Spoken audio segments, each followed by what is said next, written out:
नमस्कार मित्रों, बहुत बहुत स्वागत है आप सभी का हमारे इस चैनल में। इस वीडियो में हम सभी लोग साइंस के 50 महत्वपूर्ण प्रश्नों को हल करेंगे। और आप किसी भी परीक्षा की तैयारी कर रहे हैं तो उसमें साइंस वेरी इंपॉर्टेंट है। तो इस जो 50 क्वेश्चन रखे गए हैं इस वीडियो में, ये बहुत ही इंपॉर्टेंट क्वेश्चन रखे गए हैं जो कि आपकी तैयारी में काफ़ी हेल्पफुल होंगे। तो इस क्वेश्चन को देखने से पहले आपसे एक अनुरोध है, अगर आपने हमारे चैनल को सब्सक्राइब नहीं किया तो सब्सक्राइब कीजिए, लाइक कर दीजिए। चलिए पहला क्वेश्चन देखते हैं। वायुमंडलीय दबाव मापा जाता है, तो इसका जो सही विकल्प होगा बैरोमीटर के द्वारा। तो बैरोमीटर के द्वारा वायुमंडलीय दबाव मापा जाता है। अगला क्वेश्चन देखते हैं। वायुमंडल का दाब नापा जाता है, वही क्वेश्चन यहाँ पर रिपीट किया गया है। तो बैरोमीटर से वायुमंडल का दाब नापा जाता है। क्वेश्चन नंबर 3 देखते हैं। क्वेश्चन नंबर 3 में मानव शरीर में रक्त बनाया जाता है तो लाल अस्थिमज्जा के द्वारा। तो मानव शरीर में जो रक्त बनता है वो लाल अस्थिमज्जा में बनता है। क्वेश्चन नंबर 4 देखते हैं। क्वेश्चन नंबर 4 में निम्नलिखित में से किस रक्त समूह के व्यक्ति को किसी भी समूह के रुधिर का रक्तदान किया जा सकता है? तो इसका जो सही विकल्प होगा ऑप्शन बी, ए और बी रक्त समूह के व्यक्ति को किसी भी समूह के रुधिर का रक्तदान किया जा सकता है। क्वेश्चन नंबर 5 देखते हैं। बायोडीजल किस वनस्पति किससे प्राप्त होती है? तो ऑप्शन डी जडोरफा। तो बायोडीजल किससे? जडोरफा से प्राप्त होती है। अगला देखते हैं। पौधे में प्रकाश संश्लेषण के दौरान निकलने वाली गैस कौन सी होती है? तो ये ऑप्शन सी ऑक्सीजन। पौधे में प्रकाश संश्लेषण के दौरान निकलने वाली गैस जो होता है ऑक्सीजन होता है। अगला क्वेश्चन देखते हैं। इंसुलिन किस बीमारी से संबंधित होता है? तो इसका जो सही विकल्प होगा मधुमेह, जिसको कहते हैं शुगर। अगला देखते हैं। मानव शरीर में टाइफाइड बीमारी से कौन सा अंग प्रमुख रूप से प्रभावित होता है? तो ऑप्शन डी आंत। इसको आंत का बुखार भी कहते हैं टाइफाइड को। तो टाइफाइड बीमारी से आंत जो होता है प्रमुख रूप से प्रभावित होता है। अगला क्वेश्चन देखते हैं। विटामिन सी की कमी से कौन सा रोग होता है? तो एस्कर्वी रोग होता है, ऑप्शन सी। चलिए अगला क्वेश्चन देखते हैं। Question number 10। टिबिया नामक हड्डी किस अंग में पाई जाती है? टिबिया नामक हड्डी जो होती है टांग में पाई जाती है। टांग में दो प्रकार की हड्डियाँ पाई जाती हैं टांग के निचले हिस्से में, एक फिबुला और दूसरा टिबिया। चलिए अगला देखते हैं। Question number 11। कांच से गुजरने पर प्रकाश के किस रंग की गति सबसे धीमी होती है? तो ऑप्शन सी बैगनी। चलिए अगला देखते हैं। अगला क्वेश्चन है। प्रकाश की गति न्यूनतम तब होती है जब वह गुजरता है। तो प्रकाश की गति जब न्यूनतम होती है जब वो कांच में गुजरता है, अर्थात कांच में गुजरने पर प्रकाश की गति न्यूनतम हो जाती है। अगला प्रश्न देखते हैं। निम्न माध्यम में प्रकाश की गति अधिकतम होती है, तो निर्वात में जो होती है प्रकाश की गति अधिकतम होती है। चलिए अगला क्वेश्चन देखते हैं। Question number 14। आनुवांशिक विज्ञान का जनक किसे कहते हैं? तो आनुवांशिक जनक विज्ञान का जनक कहते हैं ग्रेगर जॉन मेंडल को। इनके द्वारा ये बताया गया था कि लक्षण जो होते हैं पीढ़ी दर पीढ़ी संचारित किए जाते हैं, इसलिए इन्होंने आनुवंशिकता का पिता इनको कहा जाता है। अगला क्वेश्चन देखते हैं। Question number 15। डायनामाइट का आविष्कार किसने किया था? तो अल्फ्रेड नोबल ने डायनामाइट का आविष्कार किया था, ऑप्शन सी इसका सही है। और 1863 में इन्होंने डायनामाइट का आविष्कार किया था। 1863 ईस्वी में अल्फ्रेड नोबल के द्वारा डायनामाइट का आविष्कार किया गया था।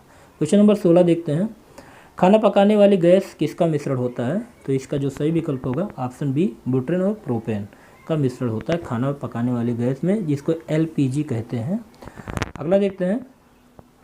अगला क्वेश्चन है। बिजली के लैंप में ज़्यादातर कौन सी गैस भरी जाती है? तो इसका जो सही विकल्प होगा आर्गन। तो बिजली के लैंप में ज़्यादातर आर्गन गैस भरी जाती है। क्वेश्चन नंबर 18 देखते हैं। नील आर्मस्ट्रांग किस अंतरिक्ष यान से चांद पर गए थे? तो अपोलो 11 है से नील आर्मस्ट्रांग और एड्रिन नील आर्मस्ट्रांग के साथ चांद पर गए थे। अगला क्वेश्चन देखते हैं। मानव शरीर की सबसे बड़ी ग्रंथि कौन सी होती है? तो इसका जो सही विकल्प होगा जिगर और लीवर, ठीक। तो इसको यकृत भी कहा जाता है। तो मानव शरीर की सबसे बड़ी ग्रंथि होती है। चलिए अगला देखते हैं। Question number 20। एक जहाज जब नदी से समुद्र में प्रवेश करता है तो क्या होता है? तो ऑप्शन बी ऊपर आएगा। तो क्यों? क्योंकि एक जहाज जब नदी से समुद्र में प्रवेश करता है तो वह थोड़ा सा ऊपर आता है, क्योंकि नदी के जल की अपेक्षा समुद्र के जल का घनत्व अधिक होता है। चलिए अगला क्वेश्चन देखते हैं। Question number 21। कौन सा विटामिन आँखों के लिए अच्छा होता है? तो विटामिन ए जो होता है वो आँखों के लिए बहुत ही अच्छा होता है। और ए किस में मिलता है? दूध में, मक्खन में, अंडे में, जिगर में, मछलियों के तेल में विटामिन ए की प्राप्ति होती है। और विटामिन ए जो होता है वो वसा में घुलनशील होता है। ठीक, चलिए अगला देखते हैं।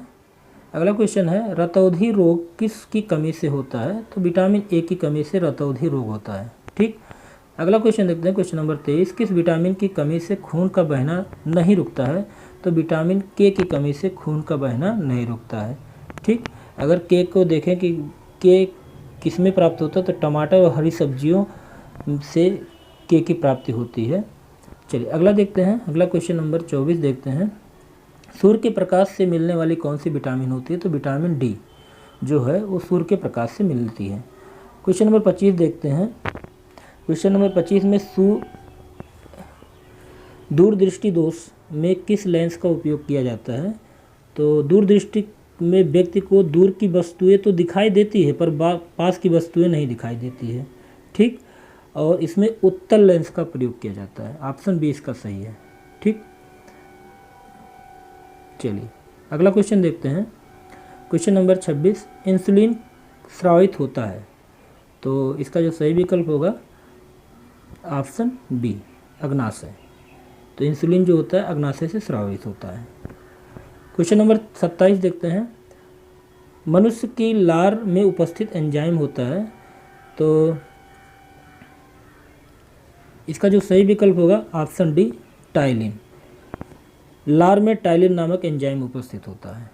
ठीक, चलिए क्वेश्चन नंबर 28 देखते हैं, पीलिया किस अंग के संक्रमण के कारण होता है? पीलिया किस अंग के संक्रमण के कारण होता है? इसका जो सही विकल्प होगा ऑप्शन बी यकृत। पीलिया किस अंग के संक्रमण के कारण होता है? तो यकृत। चलिए क्वेश्चन नंबर 29 देखते हैं, निम्नलिखित में से कौन सा रोग संक्रमण के कारण होता है? तो ऑप्शन बी डिप्थीरिया। डिप्थीरिया जो है वो रोग संक्रमण के कारण होता है।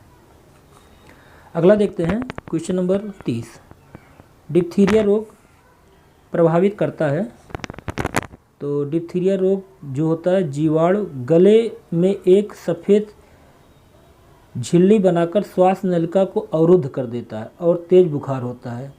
ठीक, तो इसका मतलब है डिप्थीरिया रोग किसको प्रभावित करता है? गले को। चलिए अगला देखते हैं क्वेश्चन नंबर 31, मानव शरीर में हड्डियों की संख्या कितनी होती है? तो मानव शरीर में हड्डियों की संख्या 206 होती है। ठीक, अगला देखते हैं क्वेश्चन नंबर 32, मानव शरीर का या मानव हृदय कितने चैम्बर में विभक्त होता है? तो इसका जो सही विकल्प है ऑप्शन डी 4। मनुष्य का जो हृदय होता है 4 कोष्ठक का बना होता है। ठीक, जिसको दायां अलिंद और बायां अलिंद कहते हैं। ठीक, चलिए अगला क्वेश्चन देखते हैं। क्वेश्चन नंबर 33, डायलिसिस तब की जाती है जब मरीज को गंभीर तकलीफ होती है, तो इसका जो सही विकल्प होगा गुर्दे में। ठीक, अर्थात गुर्दा मतलब किडनी मनुष्य का एक आवश्यक अंग है और यहाँ पर हमारा रक्त शुद्ध होता है। तो डायलिसिस उस समय की जाती है जब मरीज गुर्दे से गुर्दे में अधिक तकलीफ होती है या गुर्दा खराब हो जाता है।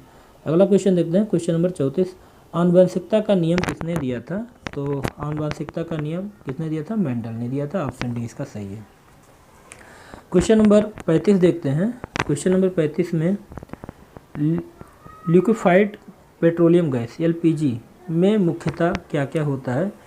इसका जो सही विकल्प होगा ऑप्शन सी मीथेन, ब्यूटेन और प्रोपेन का मिश्रण होता है एलपीजी। अगला क्वेश्चन देखते हैं। क्वेश्चन नंबर 36, शुष्क बर्फ क्या है? तो इसका जो सही विकल्प होगा जमी हुई, तो शुष्क बर्फ जो होते हैं जमी हुई कार्बन डाइऑक्साइड कहा जाता है शुष्क बर्फ को। तो इसका जो विकल्प सही है ऑप्शन सी जमी हुई कार्बन डाइऑक्साइड। अगला देखते हैं क्वेश्चन नंबर 37, शुष्क बर्फ क्या है?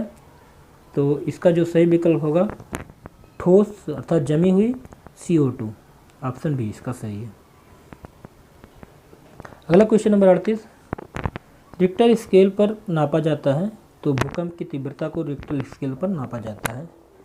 ठीक, चलिए अगला क्वेश्चन देखते हैं। क्वेश्चन नंबर 39, हरे प्रकाश में रखा लाल कागज दिखाई देता है, तो इसका जो सही विकल्प होगा ऑप्शन सी काला। तो हरे प्रकाश में लाल कागज कैसे दिखाई देगा?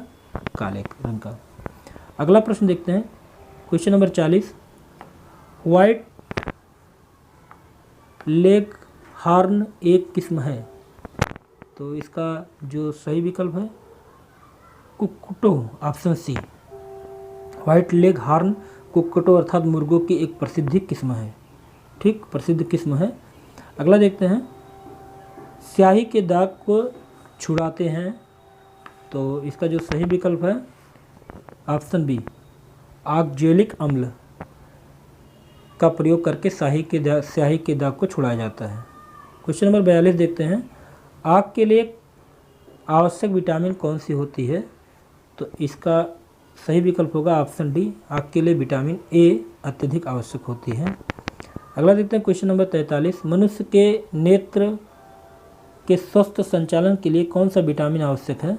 तो इसका जो सही विकल्प होगा ऑप्शन ए, विटामिन ए। अगला क्वेश्चन देखते हैं, क्वेश्चन नंबर 44, विटामिन ए की कमी को पूरा किया जा सकता है, तो किससे पूरा किया जा सकता है? गाजर से। गाजर विटामिन ए का भरपूर स्रोत है। अगला क्वेश्चन देखते हैं, क्वेश्चन नंबर 45, शरीर का मुख्य ऊर्जा स्रोत क्या होता है? तो इसका जो सही विकल्प होगा वसा। शरीर का मुख्य ऊर्जा स्रोत वसा होता है, जो कि मुख्यतः तैलीय पदार्थों से प्राप्त होता है। अगला क्वेश्चन देखते हैं, क्वेश्चन नंबर 46, माइक्रोसॉफ्ट संबंधित है, तो माइक्रोसॉफ्ट किससे संबंधित? कंप्यूटर से संबंधित होता है। ठीक, क्वेश्चन नंबर 47 देखते हैं, खमीर या ईस्ट स्रोत है, तो विटामिन बी का। विटामिन बी कॉम्प्लेक्स जो होता है जल में घुलनशील होता है और एक विटामिन है, ये अनाज के छिलके, मांस, मेवा, मछली, ईस्ट या खमीर से प्राप्त होता है। ठीक, क्वेश्चन नंबर 48 देखते हैं, निम्नलिखित में से कौन प्रोटीन का निर्माण करता है? तो इसका जो सही विकल्प होगा अमीनो एसिड। तो प्रोटीन का निर्माण कौन करता है? Amino acid. अगला क्वेश्चन देखते हैं, क्वेश्चन नंबर 47, शुद्ध सोना कितने कैरेट का होता है? तो इसका जो सही विकल्प होगा 24 कैरेट का। तो सोना, शुद्ध सोना जो होता है 24 कैरेट का होता है। अगला क्वेश्चन देखते हैं, क्वेश्चन नंबर 50 और ये आखिरी क्वेश्चन है, स्वस्थ व्यक्ति का सामान्य रक्तचाप कितना होता है? तो इसका जो सही विकल्प होगा, एक स्वस्थ व्यक्ति का सामान्य रक्तचाप जो होता है 120/80, ऑप्शन डी। ठीक, एक स्वस्थ व्यक्ति का सामान्य रक्तचाप क्या होता है? 120/80। तो आपको ये वीडियो कैसा लगा? अगर अच्छा लगा हो सब्सक्राइब कीजिए, लाइक कीजिए। अगले वीडियो में फिर ऐसे महत्वपूर्ण प्रश्न आपको लेकर हाजिर होंगे। तब तक के लिए जय हिंद।